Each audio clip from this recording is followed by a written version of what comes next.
Hi, everyone. Thank you for joining us. We have with us Susan Mintz, who will be our guest for tonight. She is amazing. I'm going to put her website link in the chat, and also we will have her bio also in the chat and posted to this video.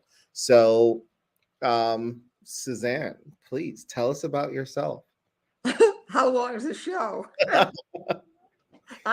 People can always say I could talk forever about almost anything. Oh, what am I? I'd like to think that I'm really someone who cares about people, and I am committed to HIV and helping, and I'm hoping that my story eventually continues to impact and educate and help people of all backgrounds, ethnicities, colors, races, creeds to know that they are worthy of love and that they should just keep themselves healthy and do the best they can do with whatever it is they're dealing with. Just stay positive no matter what life throws you. So about myself is I really like to think I'm just a positive person who believes that people can make it through the roughest times in their life if they stay consistent and surround themselves with good people too. That's beautiful. So Suzanne is being very modest, y'all. Which is not one of my strong suits. She has written is it she's written like two books. She's also been in a couple of different magazines, and just she's spoken in different places all over the country, and so this you're she's a giant in this. Okay. So, Who's shrinking with age. A giant who's shrinking. right? Yeah. So, how did you get into HIV prevention? Well, my marriage, and when you do go to my website and you read and you see my book is called Committed to Love, A Woman's Journey Through Love and Loss. My best friend, whom I love dearly, Jeffrey Mintz, uh, was bisexual. We were married. I got pregnant by my best friend, and then I had a miscarriage. We stayed married. This was in 1969, and through it all, when I heard about AIDS in 1981, I made a commitment that I would stay with him and love him. And I know that that was God telling me to do that because I was put here, I think, to take care of Jeffrey and to promote love through my story. But I got involved with HIV because I heard about it and I knew because of his promiscuity in the 70s and 80s that I knew that one day it was going to be very serious and it was going to be entering my life personally. So we chose to have an abstinent relationship, though we stayed married and loved each other intensely. And I've been almost a widow 30 years, and I still love this man. And I know that that's part of my mission is to talk about being committed to love, being committed to God and your marriage, and don't give up just because something doesn't go your way. I mean, who would have thought that, a little girl from Troy, New York would be where she is today, even on a program like this, if I didn't have the ability to write my story out, but to stay my story, to stay true to the love I had for this man. So that's a part of it. I got involved because it entered my life. It was the third person in my life all the time. There was someone else in my bed.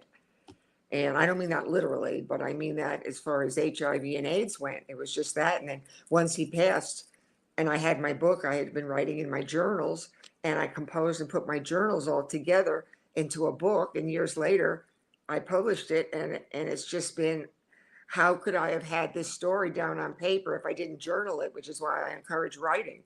Put your story out there. Whatever you're going through today, put it on paper. Right, because you don't know when you're going to need that, and you will never remember your life the way you think.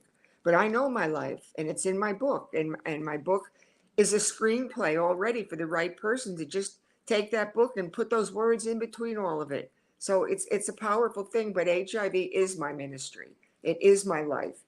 It's what I focus on wherever I can go and whatever I can talk about it. I will tell my story and in hope that it helps people to maintain their sanity and their hope and their ability to know that they are stronger than they may think they are. Mm. That is so powerful because a lot of times you don't hear from caretakers or partners of people who have died from HIV complications.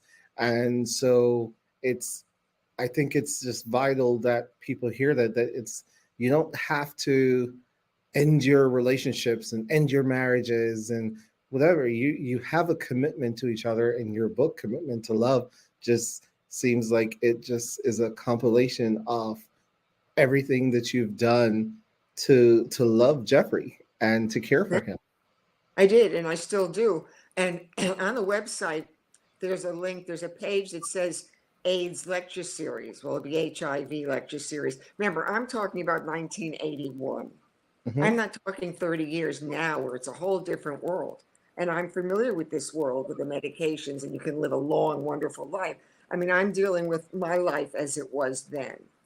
And so my book is definitely almost 5 decades worth of information. But the HIV lecture series has all the issues I dealt with, getting tested, how to care for the caregiver, how to do all this. That will go to that because that was a part of what I spoke, I think, at most of the places about. And people wanted to know is how do you keep a marriage together, a relationship together? How do you take care of the caregiver? The patient's getting all the care. What do you do? For me, I just watched everybody taking care of him that first day. And I said, there's nothing I could do. Everybody was wrapped up in saran wrap and they looked like the men from Glad, and it was frightening. And here I'm sitting back in a chair. His wife, who loved him all these years, can't do anything. I took a little piece of paper and I started writing down what I saw. And that's all the different issues that I deal with, what I saw, how I wrote. Write your story out. If I can get anything across tonight, it's going to be put your thoughts on paper. Put your thoughts out there and get them out of your head where you will go nuts. You'll go crazy. If I kept all this inside, I would be certifiably nuts. And I'm crazy, but no, I'm not nuts. I may be neurotic, but I'm not. I may be neurotic, but I'm not psychotic. There's a big Right. difference. I am neurotic. I'm Jewish and a Christian, but I'm neurotic, but I'm not psychotic. But put your thoughts out. Ooh, where's my book? On Committed to Love. There we go. Just in, just in general, you wear many hats in life, but my hat is always going to be number one. I will go wherever I can talk about HIV. And if I need the data or I need to have the clinicals, and if I need all that, you can Google that today. You don't need me for that. I'm the experience Right. from 1969 up until his death in 1994. That's Susan Lee Mintz personified. That's the core of me for 25 years from 1969 to 1994. That's who I am. A 25-year marriage to a bisexual man who died from AIDS in 1994, and a woman who loved him to this day and won't stop until her story is told into a movie or a series, because the world must know that love exists. Love is real. And when it's real love, not just soul love or flesh love, spirit, it's your spirit to do it. You do it. Mm. Is this too That's intense? that's a whole, that's, listen, because you see people get in and out of marriages all the time, and it just seems like they're not willing to do the work. They're not willing to. It's kind of like, I'll love you until, Yeah. or to a certain point. And I think this is so powerful because here we are talking about a period in time where there was no HIV. It was just AIDS, right? And Yep. people, once they get their diagnosis, was dying, rather quickly. And Mhm. and we're talking about a time when people didn't even know what it was, know how to prevent themselves from getting it. There was no treatment. It was just so much that was going on around that time. And so, Very like, different today. Very different than today. But the one thing, Ricardo, that still exists, and I've spoken about this at several places, the stigma yet. The Mm. stigma because it's a sexually transmitted disease. And if there's ever a country who is so anal retentive and screwed up about sex, it's the United States of America. We are so messed up when it comes, everything sexual here is so, if it wasn't a sexually transmitted, there wouldn't be the stigma. That bothers me today, that it's almost had to go underground. Where are the people who are HIV positive on the talk shows speaking about that they have been positive for 30 years, 20 years, that they're in a good, positive, healthy relationship? Where are the HIV activists on these programs, these talk shows, the media? HIV has gone away. It's nothing. It's like, yeah, big deal. Talk about diabetes more than they do HIV. And the only people talking about it are the drug companies. And that infuriates me because they're making a fortune off of you. And that bothers me. So my issues have taken me to today. But I do believe that there needs to be more people who are HIV positive, who have been living with this for a long time on these shows and bringing HIV back up into where it needs to be. It's still here. Mm-hmm. It hasn't gone away. Yeah, and it's affecting communities. It doesn't look like the face of HIV is not what people eh, are used to seeing from back in the 60s and the 70s and the 80s. It's not gay white men dying from HIV. It's anyone can get HIV, by the way. And also now it seems like it's impacting people who are low to middle income families, Oh, marginalized communities, yeah. so everyday people like you and I. And so so we can't look at people and tell if they have HIV. The only way to know is to get an HIV test. But everyone should get tested annually and know their HIV status, and Mm, and get into care and get treatment. You don't have to die from HIV. no. But the other thing is this virus is always going to impact, as did COVID, as did a lot of things, the lower socioeconomic or the of color, let's say, or the people of minorities. We don't have insurance. You don't have the proper education to get the meds. You don't have, it's so awful to see the system so broken against people who don't stand a chance. The other thing is when I was reading my own little bio for a while, and it said, I'm white, affluent, he was handsome, a doctor. You'd never have thought that someone like myself, and he could have caught this, he could have gotten it.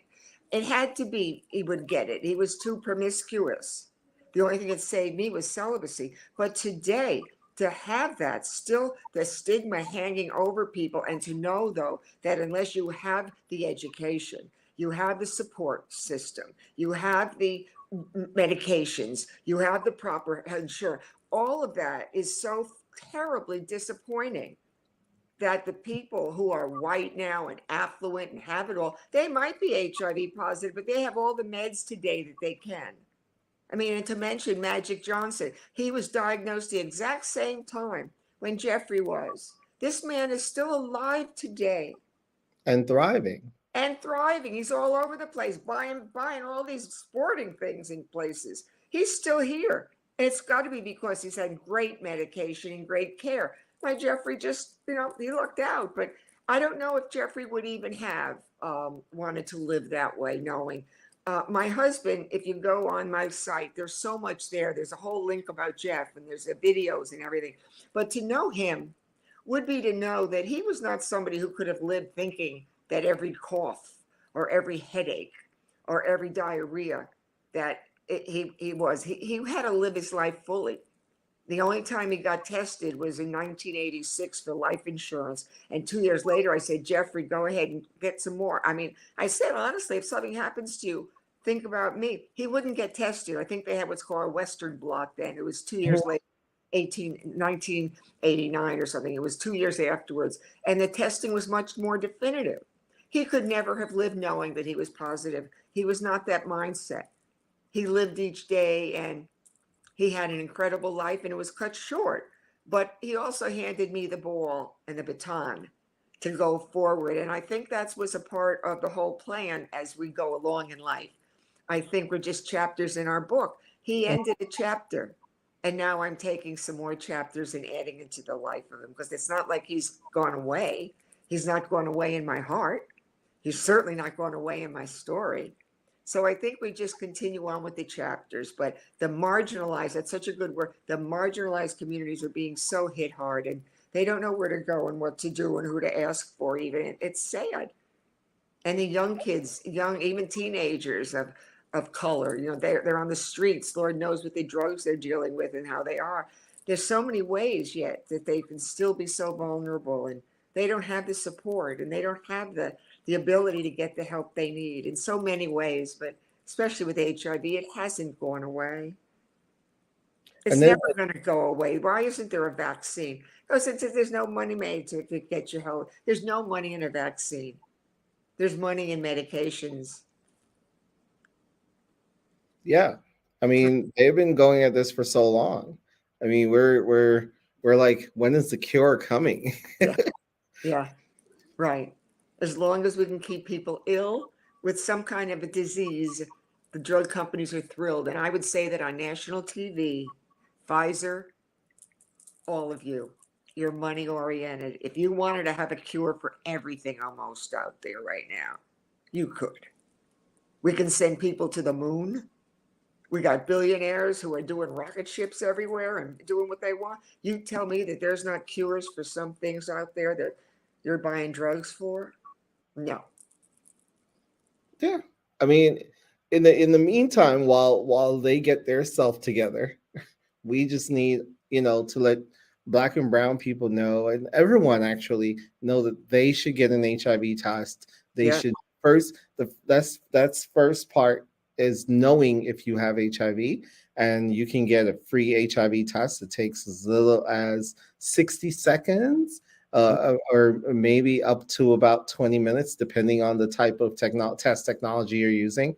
And you can know your results in like under 20 minutes. Right.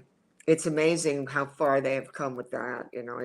Yeah. It is, because we were doing an HIV testing ministry. That's how I met Rob Scott, my dear friend with the health department, who that's how we met at my church. We've started an HIV/AIDS testing center, a wellness center, and part of it we were doing testing. And my church is about 90% African American, Hispanic. There's a couple little white people like me in there, but that's where God planted me, and I'm rooted. But we were starting that ministry, and it was under the tongue. We had to send it out, and it was the oral swabs. And to think now, it just started then. They were getting where you could wait the rapid tests. But again, a lot of that I don't know about, because, I'm not involved in that end of it. There's so much information now. As I always say, I'm the experiential with the caregiving and the loving and the issues that I had to deal with being married to, a bisexual man who passed, and how I loved him for 25 years. So it's my story that's got all those issues embedded in it. So how did you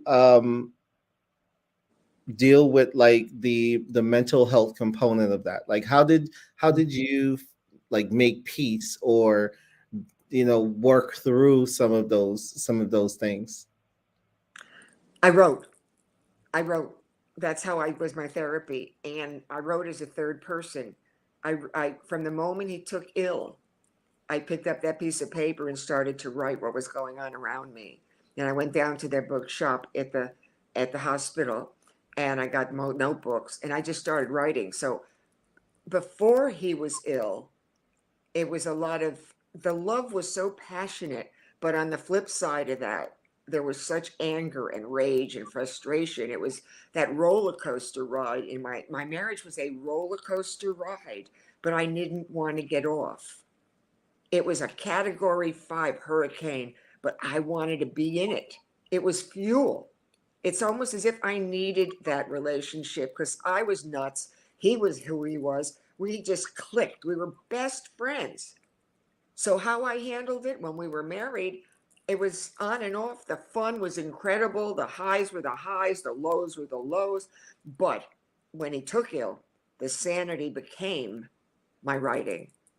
And I wrote in the third person. I wrote as Sarah, and he was David. And I wrote, if every day when I wrote, I would not go to bed till I detailed every moment of this day, every fever, every spike, every pill, every conversation. Everything was documented. And then the next day I would read it back and I'd say, Sarah went through that. Well, if Sarah can get through that, so can Susan. So when I teach writing online. In fact, I'm going to go back to doing it because so many people always want to write, but they don't know how to do it. Just start writing and putting your thoughts out. And that was very important for me. I was angry. I was very unhappy as a young kid, so I took my unhappiness into my marriage. I was a problem myself. I admit it. I was a big problem. But he understood that. I understood him, and it just worked. My life, his life, it worked. Sometimes that is enough, and that's all.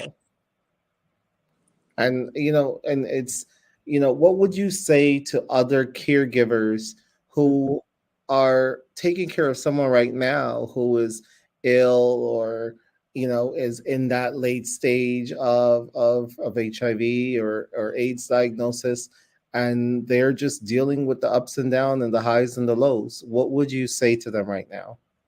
Don't be afraid to ask for help. Hmm. Don't be afraid to pick up the phone and say, I'm not dealing with this well today. I need help, whether it's from your doctor, whether it's from the health department, whether it's a friend. Keep patient, yell, leave the room, and scream if you have to. Do whatever you can to get that out of you. But how would I do it? I did not ask for enough help. And maybe it's because I was able to do it. But today, looking back, I don't know how I did it. I really think, and honest to God, I don't know how I managed to get through. But I would tell people, do not be afraid to ask for help, because today the help and the resources are available. Absolutely. And then, so once you decided to like document everything, when did you realize that you had a book? Well, again, from the moment he took ill and I started writing, once I was a few weeks into it and I saw the intensity, because I'd always been a writer. I'd been writing, always wrote for people. Even previously, I was always dotting things and writing things. But when I started the writing, and then finally when I kept on every page saying, one day our story is going to be made into a movie, Jeffrey, I promise. On every page, on my journals every day, I promise you, Jeffrey, our story is going to be told one day. And it just little by little became these 15 journals full of information. At the end, it was the end. And then I waited many years before I even put it into.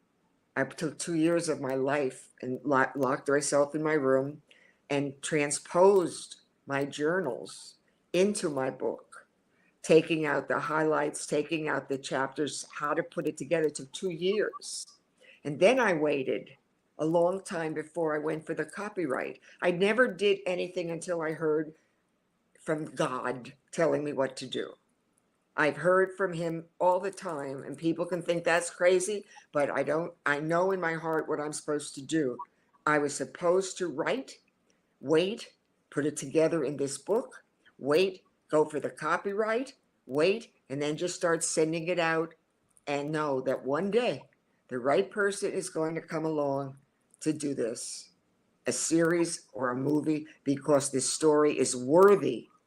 To God be the glory keeping me alive to tell it, and hope that relationships will be better, that people will reach out more, and that the people who are HIV positive will know that they are loved, and they have to speak out and tell people that this is still real and it's still here. Not just from the drug companies, but that's what you do. Put your stuff out there. And if people want it, they'll want it. And if they don't, that's fine. Walk away. I won't walk away from my life. I'm still living it, and I know one day it's going to be huge because people like you have come along when they're supposed to. and the platforms are available. And you've given me a chance to reach a whole nother group of people through your platform. And I thank you for that. I thank you for that. Thank you. Now I really appreciate having you. I mean, we could do a lot of stories. Like, I mean, I would love to be able to go in depth on so many little things that I had to deal with. I know this is more of an overview to give your audience a little taste of maybe who I am, a little taste.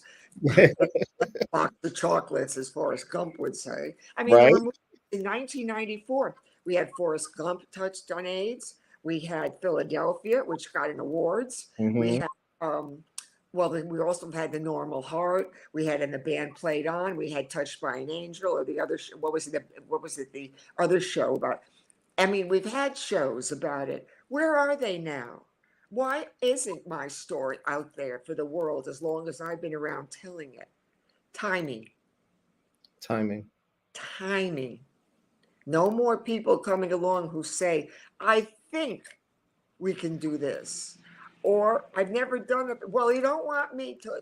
I only want people to know what they're doing. I want a brand name. I'm Campbell's Soup right now. If not, do not go near me. I promise you, I don't care who you are. You can think, unless you've got a name, don't come near me. I'm okay talking on the website. I can talk about things I'm writing. I can read my book. I'm good. I'm good. I'm not going to whore myself out and sell myself short and cut this life short when I know there are wonderful people like you out there who want my story.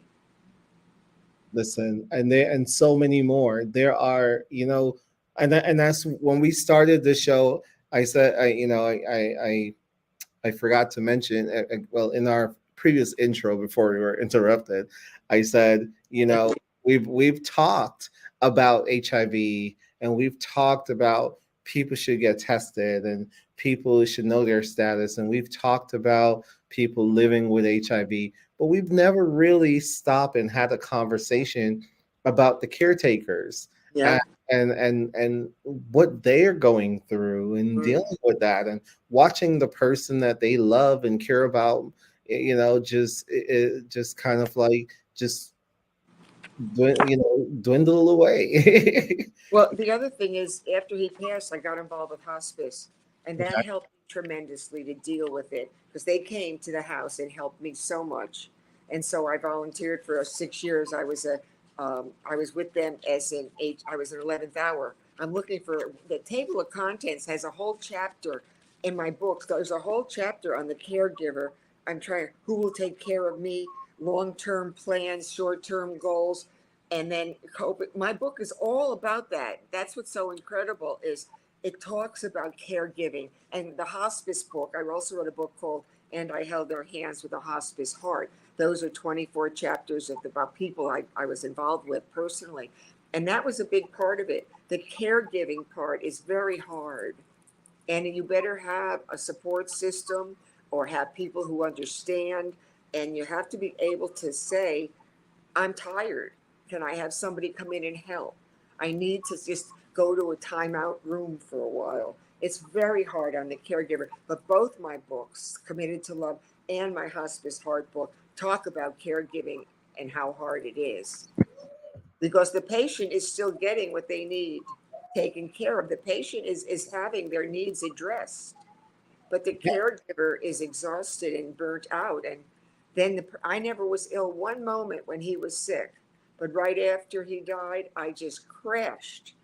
I was exhausted because you don't really take the time. And I didn't even know what I was doing. I was just going on fumes, but these fumes were fuel yet. I still had fuel in the tank.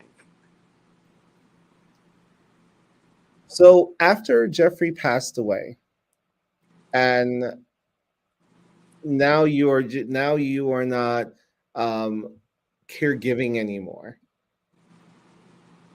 What what did you do? How did you find yourself again? Right, writing. I'm just reaching out, but I keep going back to the writing. You know, also the thing was Facebook.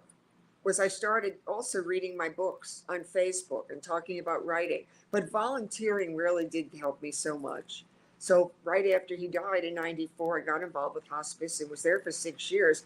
And my parents were aging. So I also was flying back and forth to New York and taking care of them. So it's almost like this big period of time I was able to take care of my parents, which helped so much because, again, I was caregiving to them for 10 years.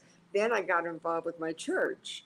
And I went in through their thing with the wellness center and through them. So I've always had blocks of time, seems like periods of 10, where I was able to do something, whether it was hospice, taking care of the folks, getting involved with my church, then getting on Facebook and realizing I can read my books to the world. I can read my stories about life. It was just so interesting how different periods of life have done that. That's amazing. It is. It's, Life is amazing. I don't want to know about tomorrow. I always had my life so planned out. I don't want to know.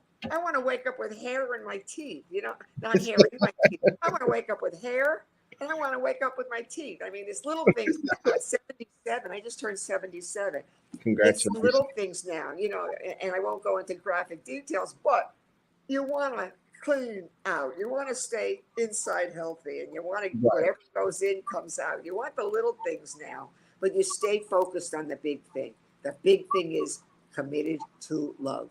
A woman's journey through love and loss. That's Susan Lee Mintz. Truly amazing. And I know that, like, and that's refreshing to hear, that because a lot of times people think that, when a loved one passed away, like their life is over, and they just kind of like just sit at home and they just hide in the shadows and they isolate themselves. And you've just been able to pick up and say, hey, guess what, um there is more love to give, and there are more people who need someone to hold their hands. And you just like went out on this like mission almost to heal the world. I'd love to if my story could help heal the world. I think the world is ready for a good love story, a good cry, a tear jerker, or a crazy and walk out, or have a box of tissues handed out at every movie theater. There's a little tissue for you because you're probably going to need it at some point. I Right. think if anybody's ever watched Who's Afraid of Virginia Woolf with Elizabeth Taylor and Richard Burton, who's ever watched The Notebook, a marvelous. I'm like The Notebook on steroids. That's how I compare it. If you've ever watched The Notebook, the Yeah. movie, I'm that on steroids. They're nothing compared to me and Jeffrey and myself. But it was my life. It was our life. I miss him terribly. Holidays are brutal. I mean, if there's times yet, 30 years later, it's hard. I miss him. There was no children. We had no kids. I have no family left anymore. I have some great friends. I have my faith. But my mission is, yes, maybe to heal the world through a great story. If that be my mission, then I'll be accomplishing it. If not, I'm doing something right now that's positive, and that's what's important. I mean, it's right now that I'm doing something significant. If there's one person out there that we're helping, one caregiver who doesn't know what to do next with any long-term illness, it's very hard no matter what the illness. When it's getting toward the end or it's long, I was a 48. That's the other thing. I don't know if I could pick up or take care of anybody at my age now and with my own issues going on. I was only 48. I was a bodybuilder. I was very healthy. I didn't have any issues. I was well. So I was able, in a way, physically to move on. Mentally, I've done it in increments, but I was a young widow. And I knew I'd never remarry. So I had to have things that would take this passion out of me and help. And it ended up being a book and a serious story, whatever. But in general, if you're 80 and you lose your spouse, or you're 70 and lose your partner, or 50 years, yes, how do you move on? What do you do? It might be too late to almost move on or get involved with an organization, or do a book. I don't know. I haven't been there. I was a 48-year-old widow with the money and the time to be able to do my life again, but still have that passion for him that I will take to my grave. That's amazing.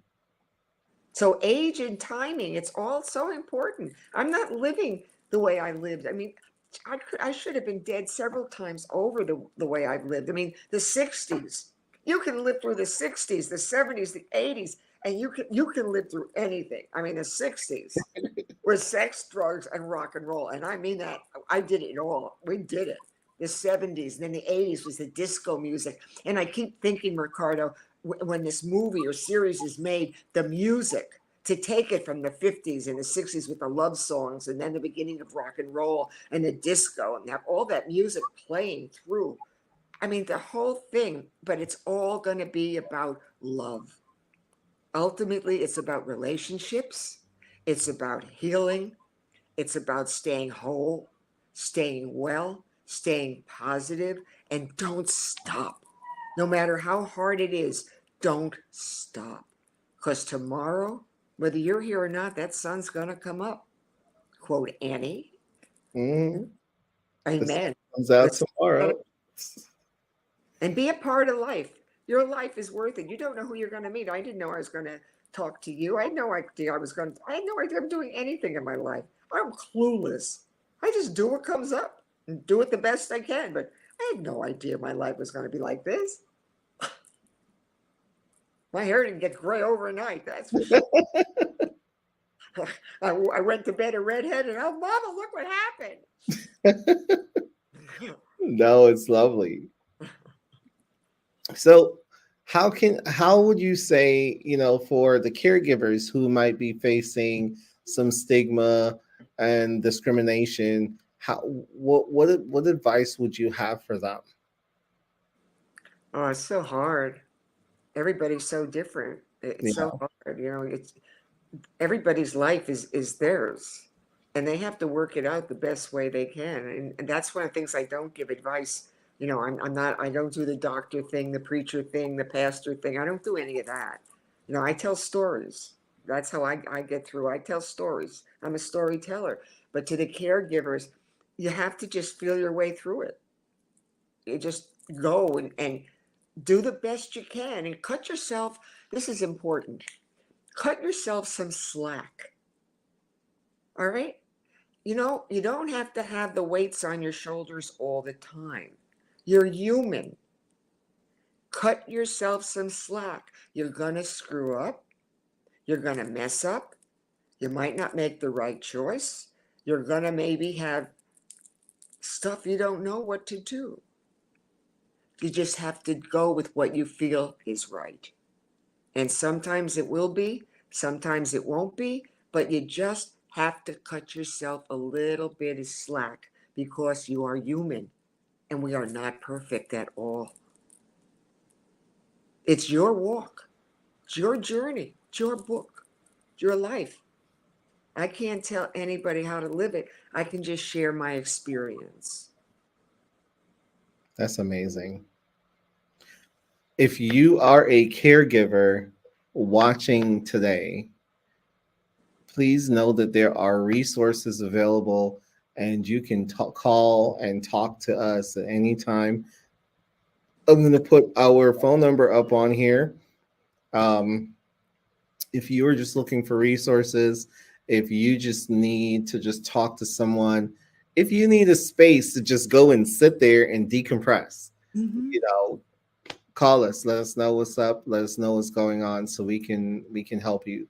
If you just need someone to listen and to talk, or you want a notebook, something, just let us know.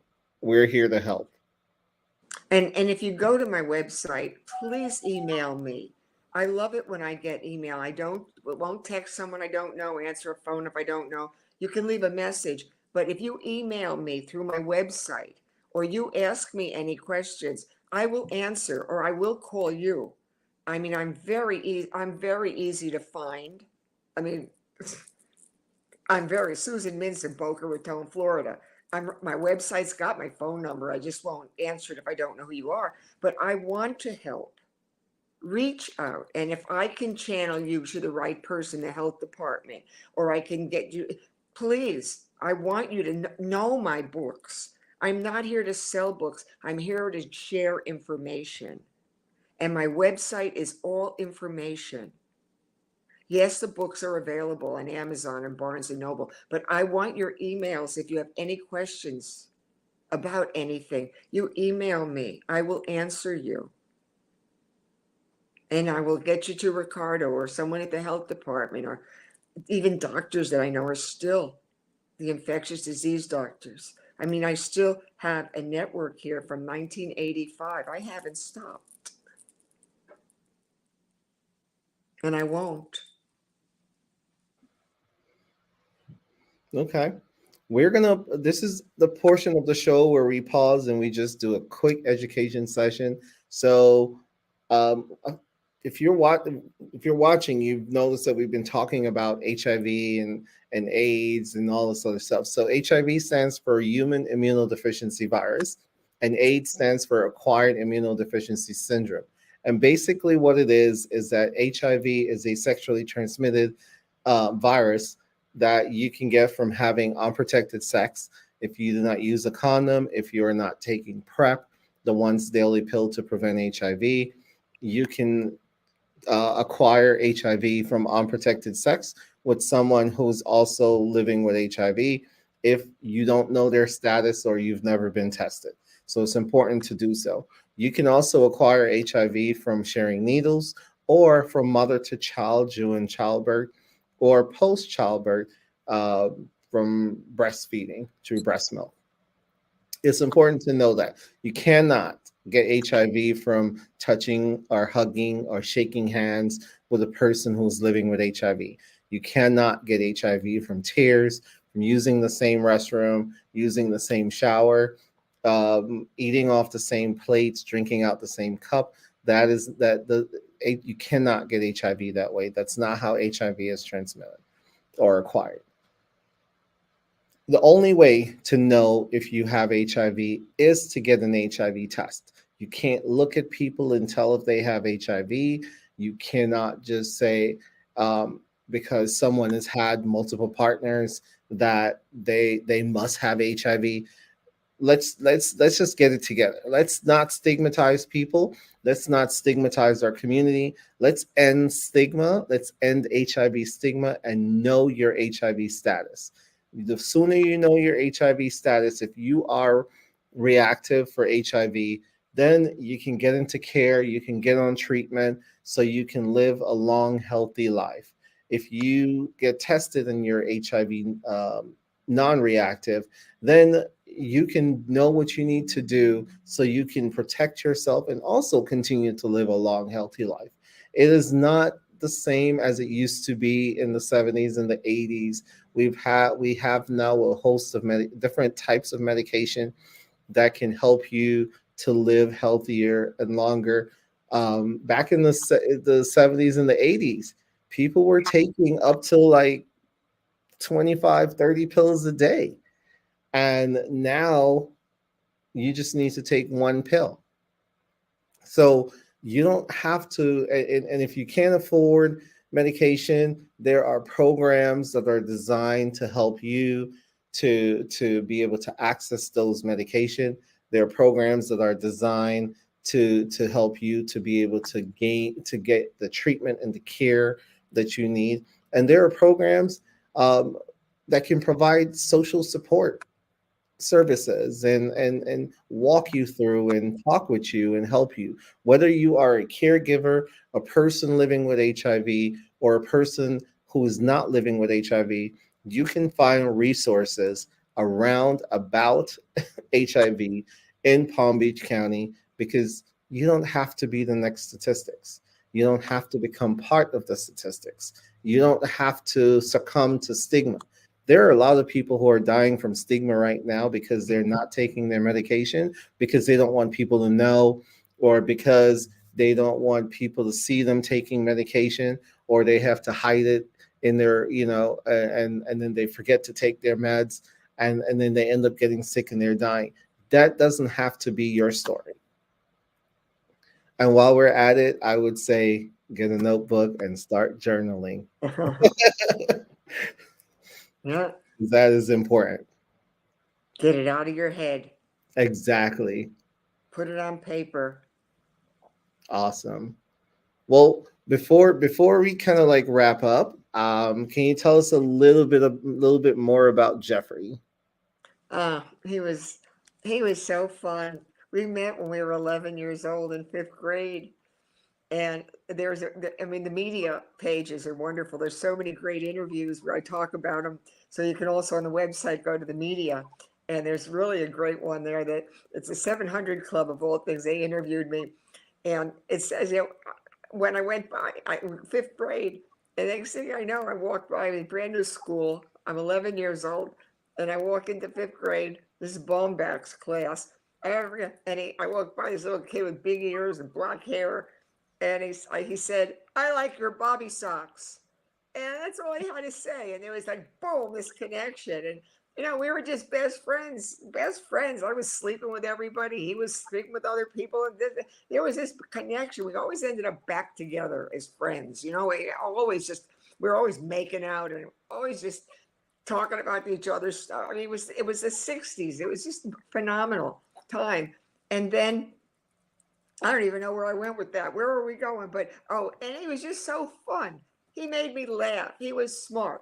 He was sharp, but he was good for me because he understood me. I didn't even have to explain myself. We could just sit in a room by ourselves and not say anything. He was just handsome. And you'll see there's loads of photos with he and I together. We just look like the perfect set. You'd never have thought, he was bisexual, gay, whatever, call it whatever you want. You'd never have thought when we were together, it looked like we were the perfect couple at the ballet, at the theater. We traveled all over. Yeah, nobody would ever have guessed anything. It's perfect. But in general, he was just so charming and a smile. I called him the fifth Beatle. He just looked like that. He had the black hair and the face and a body that was so beautiful. And that pissed me off so that he had to get it so wasted away and that it just bothered me sometimes when I would look at it. And it took a perfectly healthy body that was so gorgeous, and you allowed somebody in to take it from you and to see and have to take care of him those last few months to see what he was. But he was so gorgeous. He'd come out of the water. He's like a Greek god.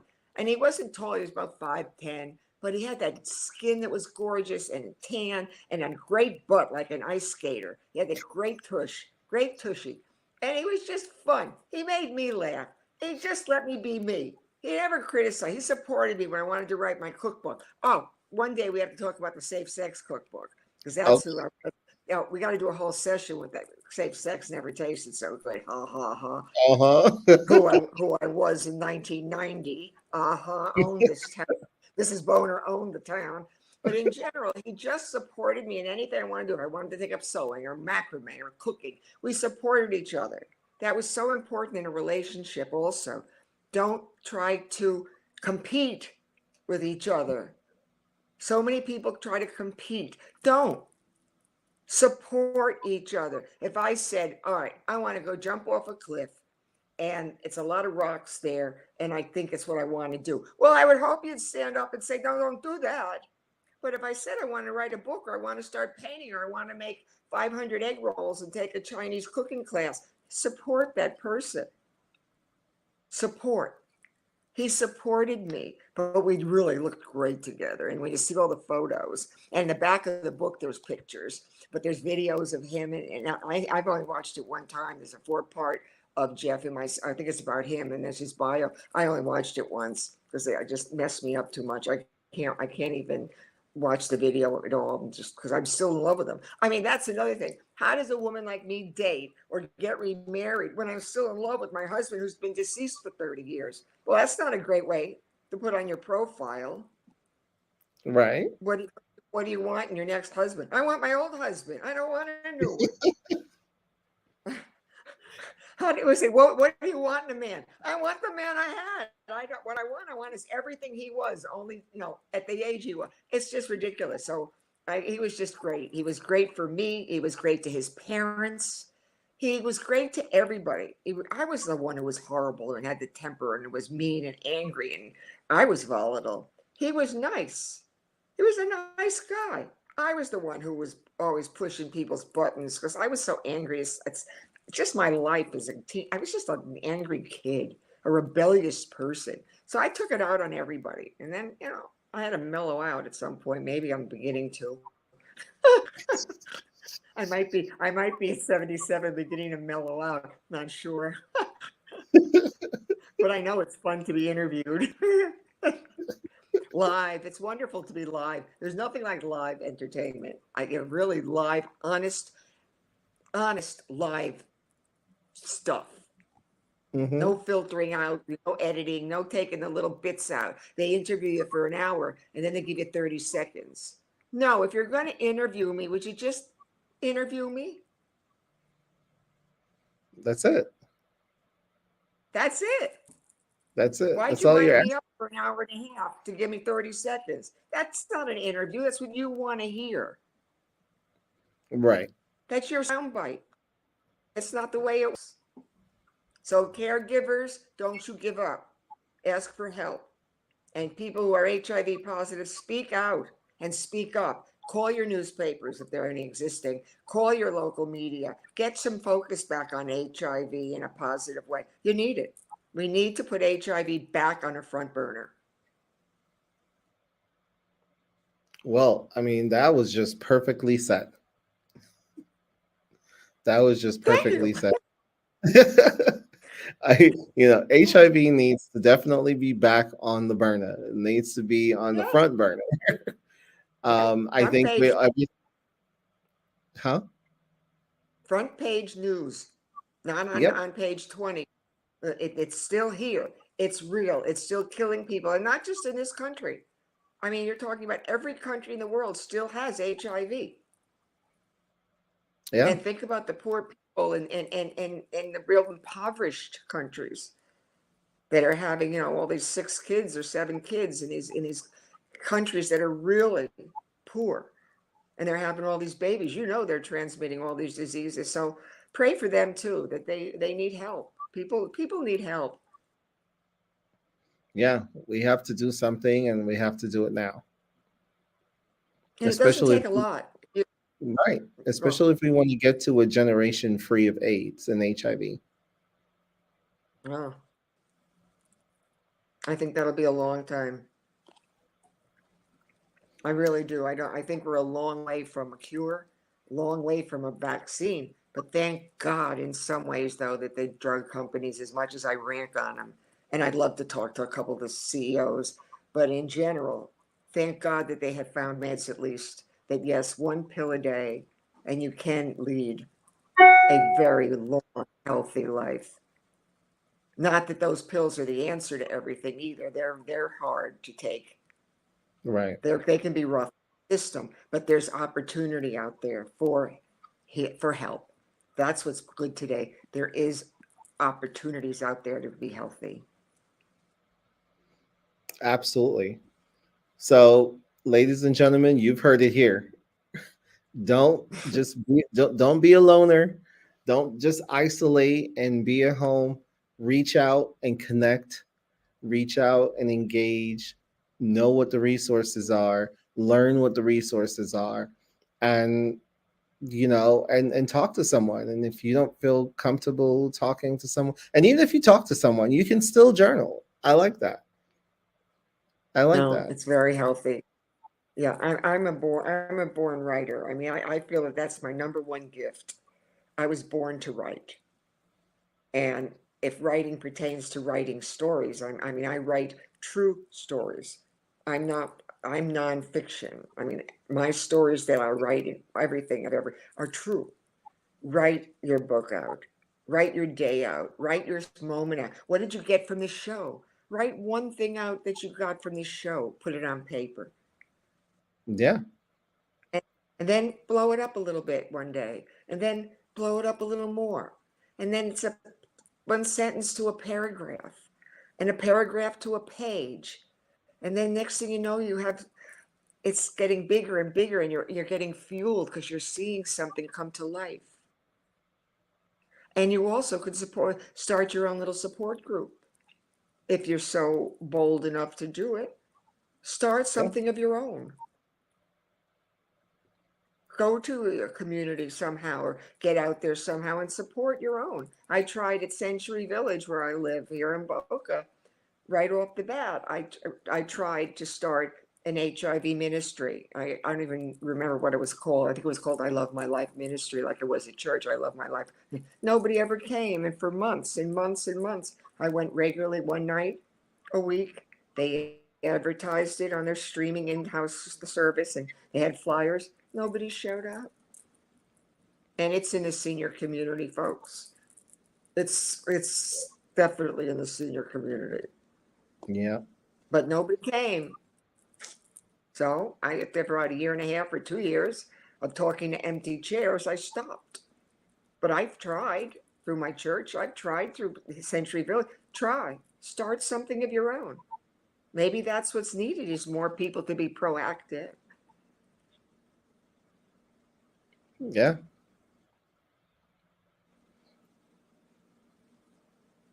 And we have to share those stories because your story could be the motivation that somebody else needs.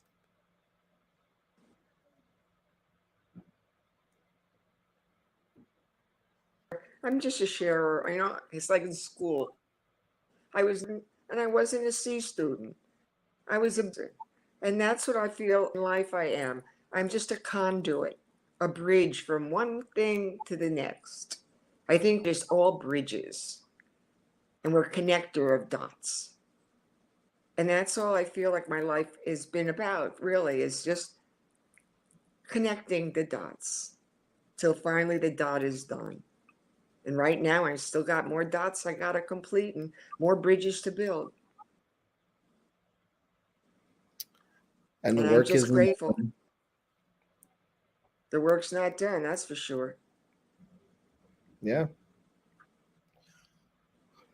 Well, Suzanne, I want to thank you for being on the show tonight. Really We did it. appreciate you here. This is just amazing. I'm just really excited that I had the opportunity to talk to you and the way we connected. And yeah, there's lots more to come. And guys, you will hear from her some more.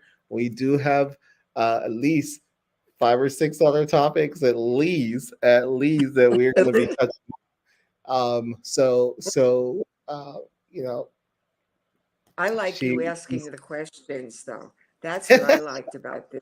Ask me the questions about what you want to hear, what you yep, think your audience wants to hear, because I can give you dozens and dozens and dozens of issues. But what do you want to ask me about? What's important to you? yeah, because we wanted to, and that's kind of like where we are, and I think I said that in the middle of the show, is that you know we we we never hear about the caregiver. I mean, we know they exist, we know that they're out there, and we know they're a part of this, but we've never, I can't, and I've been thinking throughout this whole show, and I was like, I can't remember a series or a time when there was like something that was just specifically focused on caregivers. Hmm. And so this is truly amazing. The other thing is that you can't give care if you don't take care. As a Mm, caregiver, you are required to take care of yourself first. And again, my 24 chapters in my book are all issue related with my story, but they're issue related. And that's a part of it. You can't take care of anybody else. You can't give care unless you take care of yourself. So what to me is important is to share with also caregivers is, as much as you might be tired, take some extra vitamins. Make sure you eat, make sure you sleep, because you will be no good to the person who needs that unless you are not equipped yourself. So you exactly. can't give care unless you take care. All right. Thank you so much. On that note, we are wishing you a very good night, and enjoy the rest of your time. And thank you for being on the show tonight. Oh, you're welcome. It was wonderful. And we did it. Took a couple of times, but we did it. Yes.